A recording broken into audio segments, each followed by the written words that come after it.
You're standing on a balcony. Below you, as far as you can see in every direction, there are people. Not a crowd. That word is too small. A sea, a living, breathing, roaring mass of humanity that fills every street and square and rooftop visible from where you stand, and the sound they're making. Your name, repeated in unison in a rhythm that started somewhere in the middle of that mass and spread outward until it became the sound of the entire city. That sound is doing something to you that you don't have adequate language for. You felt power before.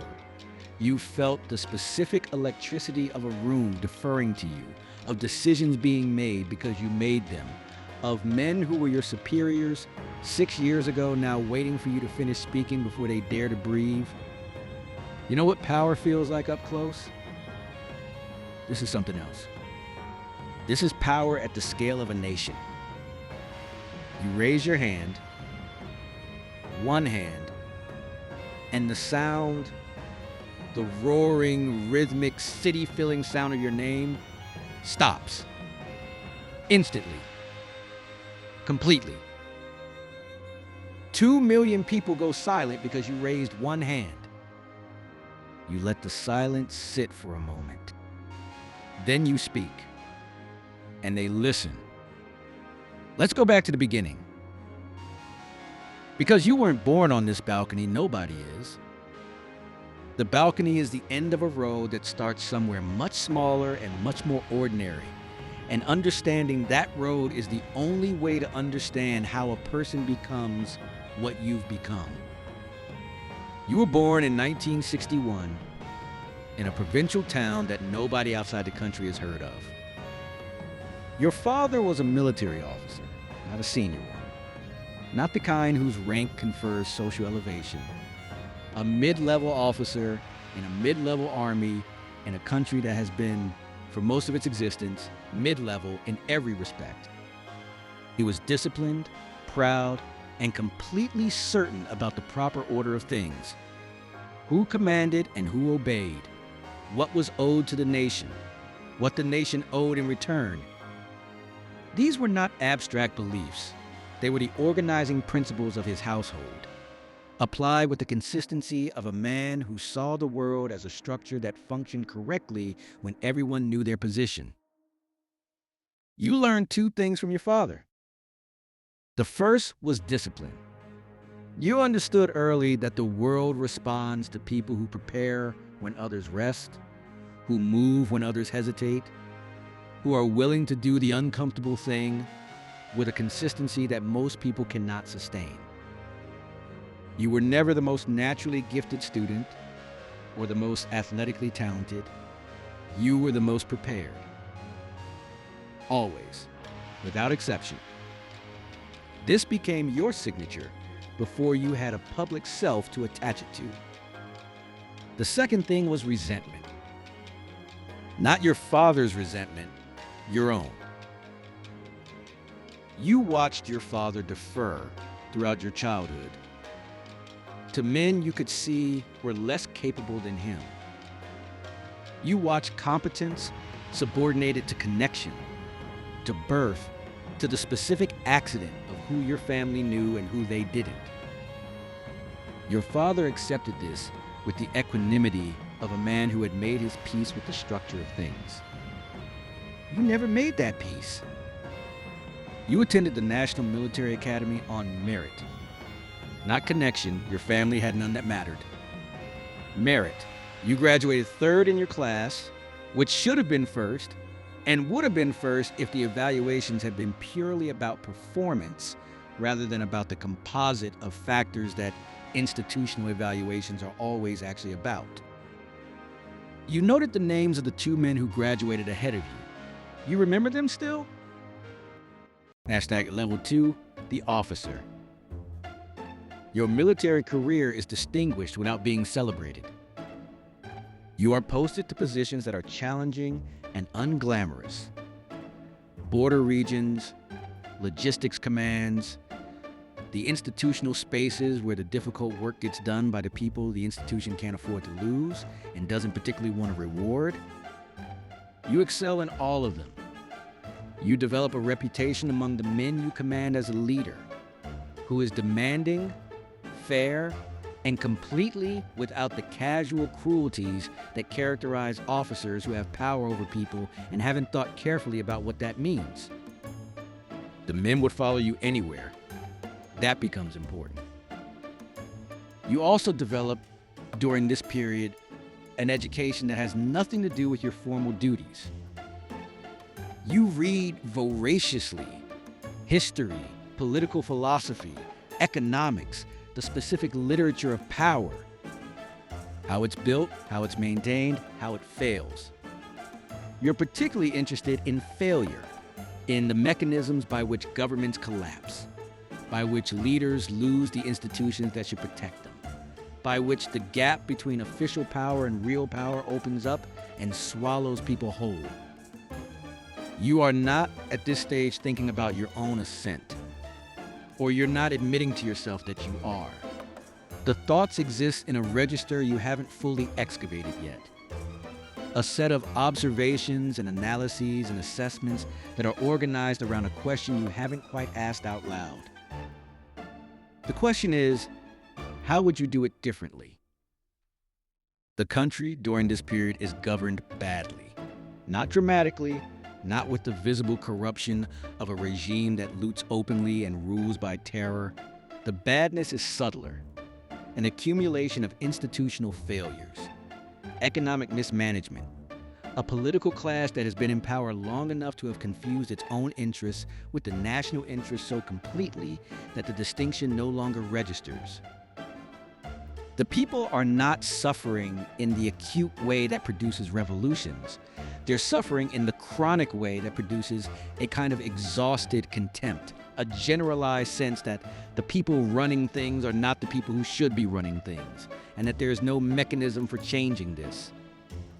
You feel this contempt, you share it, and increasingly in conversations with a small group of officers who have found each other through the specific gravity of like-minded people in institutions, you begin to discuss what might be done about it. These conversations are careful at first, then less careful, then there's something else entirely. Level 3, the conspirator. There are 7 of you. You meet in rotations, never the same location twice in a row, never in any space that belongs to any of you officially. You've developed protocols that would be recognizable to anyone who's read the history of coups, which all 7 of you have read carefully. You communicate through channels that don't exist on paper. You use language that would mean nothing to anyone listening who didn't already know what you were discussing. The plan takes 18 months to develop. You are, from the beginning, the intellectual center of the group. Not the senior officer, that's General Favros, 54, whose rank and institutional relationships are essential infrastructure for what you're planning. But Favros understands, without it being said, that the architecture of this operation comes from you. The analysis, the sequencing, the assessment of which institutions will resist and which will accommodate, which figures need to be neutralized and which can be converted, how the first 72 hours need to unfold to make everything after them possible. You've thought about those 72 hours with a completeness that frightens even you sometimes. The trigger is an economic crisis, a currency collapse that the government mismanages with a spectacular combination of incompetence and visible self-interest that produces exactly the public fury you need. You didn't cause the crisis. You didn't need to. You simply watched the existing conditions with the patient attention of someone who knows what they're waiting for and recognized the moment when it arrived. On a Thursday night in March, you move. The presidential palace is secured by 2 a.m. The National Broadcasting Authority by 3 a.m. The key military installations by dawn. There is resistance in two locations: real resistance with real casualties, and you will carry the specific weight of those casualties in ways you don't yet fully understand. By 8 a.m., you are broadcasting to the nation. You don't call it a coup, you call it a restoration.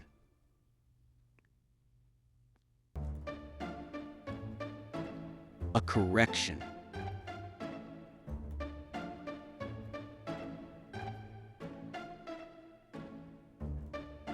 A moment of national reckoning that the democratic process had proven unable to provide. You believe this. That's the important thing to understand. At this moment, standing in front of a camera in a building you took by force 12 hours ago, you believe every word you're saying. Nah.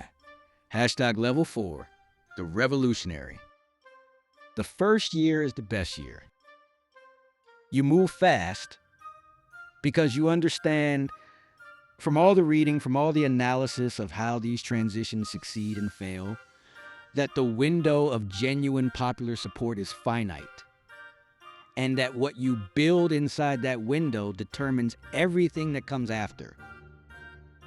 You prosecute the most visibly corrupt figures of the previous regime with a speed and thoroughness that the public finds cathartic.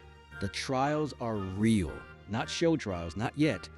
Real proceedings with real evidence that produce real convictions of people who are genuinely guilty of the things they're convicted of.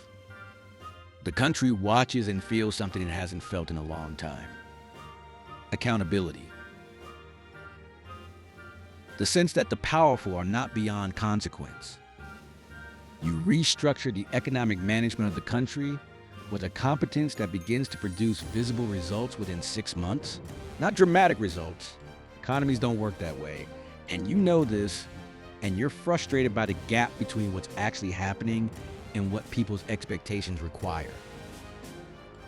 But measurable results, inflation declining, currency stabilizing, the beginnings of investment in infrastructure that has been neglected for a decade. You work 18-hour days. This is not performance. You've always worked this way, and the scale of what you're managing now simply fills the hours you have. Your staff is afraid of your standards, and you consider this appropriate. You're building something. You don't have patience for people who treat it as anything less than what it is.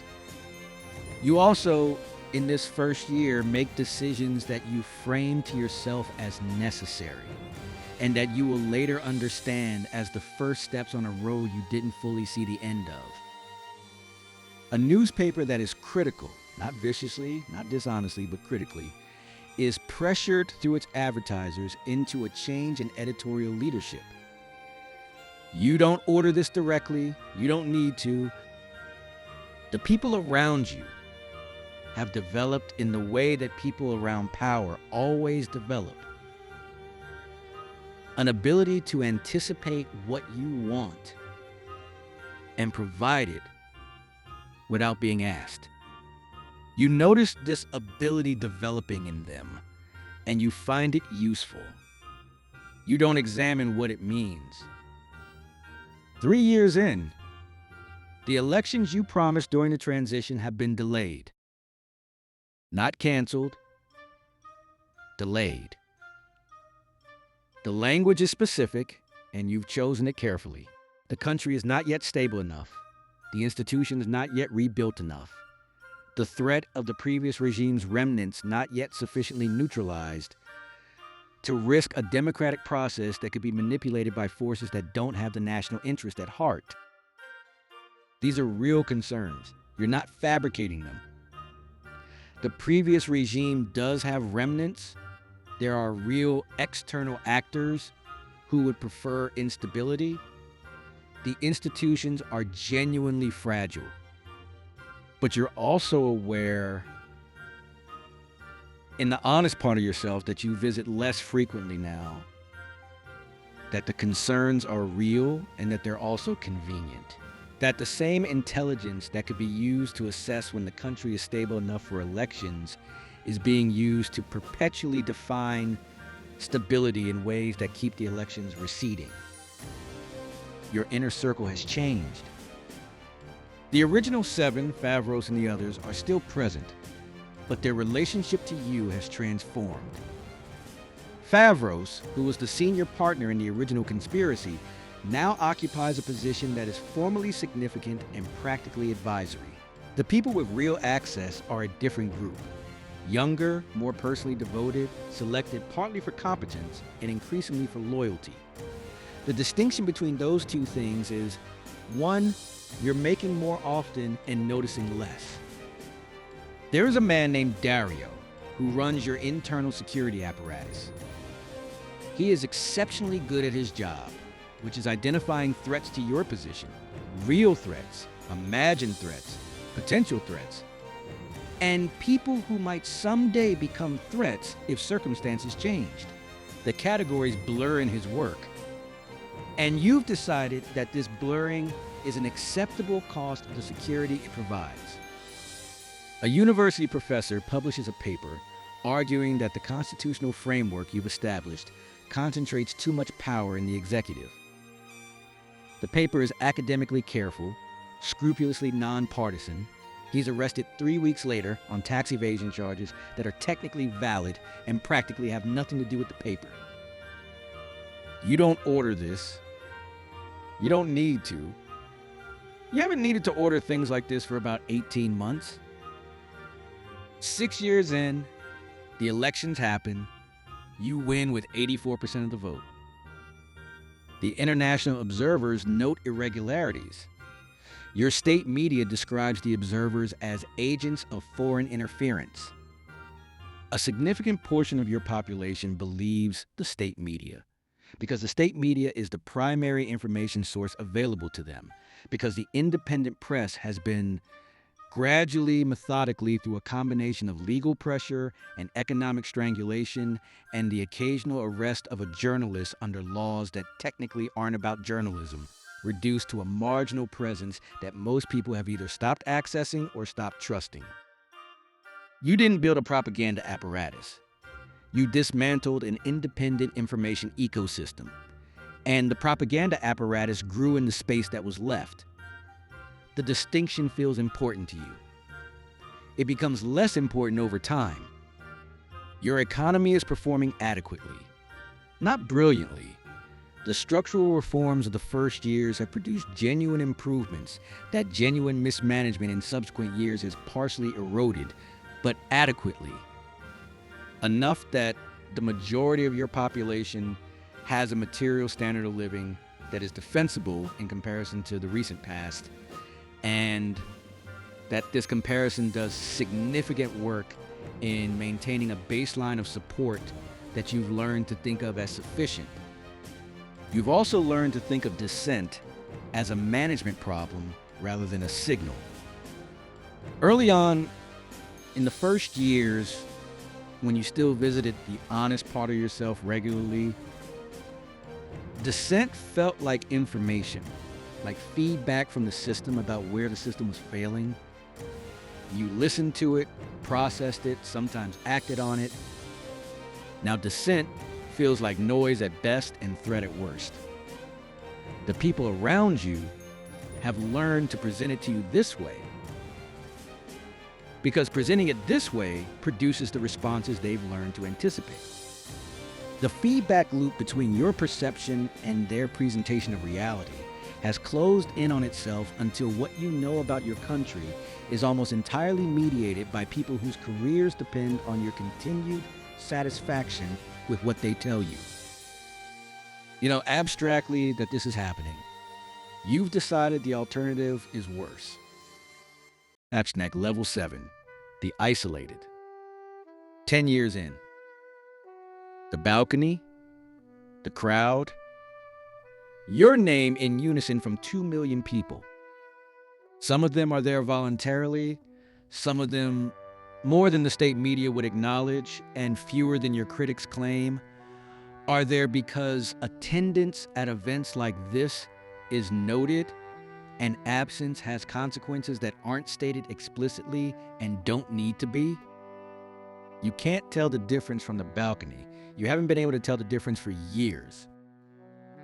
Your world has contracted to a set of spaces. The palace, the official residences, the controlled environments in which public appearances happen, that are all managed with the same total control as the information that reaches you. You haven't had an unmanaged conversation with an ordinary citizen of your country in 6 years. This is a problem. You've mentioned it occasionally, and the result is always a managed encounter with an ordinary citizen that is so obviously managed that it provides less real information than no encounter at all. The people around you are afraid of you. Not the healthy fear of a demanding standard. Personal existential fear, the fear of people who've watched what happens to those who fall out of favor and have organized their entire professional existence around not being one of those people.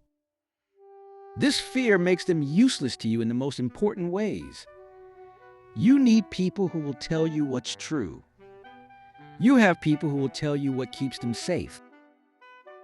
General Favreau's died 2 years ago. Heart failure. You attended the funeral and felt, standing at his grave, a grief that surprised you with its genuineness. He was the last person who'd ever spoken to you as an equal, who told you when he thought you were wrong without calculating the personal cost first. You hadn't always listened to him, but his presence had been a kind of anchor, something that connected the person making decisions now to the person who'd made decisions in that first year when you believed what you were doing was what you were doing. That anchor is gone. Your decisions have grown harder to examine. 15 years in, there is a movement. Real this time, not the managed opposition you've been tolerating for years as a pressure valve, but something that started in the universities and has spread through the professional class and is now finding its way into the streets, in numbers that Dario's apparatus is having difficulty characterizing as insignificant. They're using your name, not the way the crowds on the balcony use it, the way that feels like a different word entirely. You sit in the palace and you receive reports that are carefully framed and that you've developed over 15 years the ability to read against the grain of their framing to find the truth underneath. What the truth underneath says is that the movement is larger than Dario is telling you, more organized than the intelligence suggests, and connected to elements within your own institutional structure that you haven't fully mapped. You've been here before, in smaller versions. You know what the options are. You could respond with force. Dario is recommending this. The machinery for it exists and is effective and has been used at smaller scales to manage smaller versions of this problem. You know what it would cost? Internationally, institutionally, in the specific currency of the part of yourself that you still visit sometimes. Less often than before, but sometimes. You could negotiate. Open a channel to the movement's leadership, offer concessions, attempt to manage the transition in a way that preserves something. This is what several of your advisors, the braver ones, the ones who are calculating that the current trajectory ends badly enough that honesty is now the safer bet, are carefully suggesting. Or you could do what you've always done. Wait, watch. Find the leverage, manage it. You've managed 15 years of things that look at each moment unmanageable. You sit in the palace. The city outside is making a sound. Not your name this time. Something else. You listen to it in the dark, and you think about a provincial town and a father who knew his position and a boy who decided very early and very completely that knowing your position was not something he was willing to accept. You think about what that boy wanted, whether you gave it to him, whether what you built is what he was building toward, whether he'd recognize it, whether you want him to. So what does every level of a dictator actually look like? It doesn't look like a monster. That's the first thing and the most important thing, and the thing that makes it most difficult to learn from. It looks like a person, a specific, complicated, often genuinely capable person who wanted something real, who had grievances that were legitimate, who identified failures that were actual failures, and who moved toward power through a series of steps that each seemed, in the moment of taking them, either necessary or justified or both. The transformation doesn't happen in a single decision. It happens in the accumulated weight of 1,000 decisions where the right thing and the safe thing pointed in different directions and you chose safe. Where the feedback that would have corrected your course was inconvenient and you chose not to hear it. Where the person who would have told you the truth was replaced by the person who told you what you wanted to hear. Every dictator in history began somewhere smaller. Every one of them had a first year when they believed what they were doing. Every one of them had a moment when the person they'd been and the person they were becoming were close enough that the gap could still have been closed. The gap doesn't announce itself. That's the whole problem. Power doesn't corrupt in the dramatic way that the stories suggest. It doesn't arrive one day and transform you overnight. It works the way water works on stone, slowly, constantly reshaping the surface so gradually that you don't notice the shape you're becoming until you're already it. The balcony is the end of a road. The road starts somewhere very small, and every step on it felt, at the time, like the only reasonable thing to do. At which level would you have stopped? Or is the honest answer that you wouldn't have known you needed to?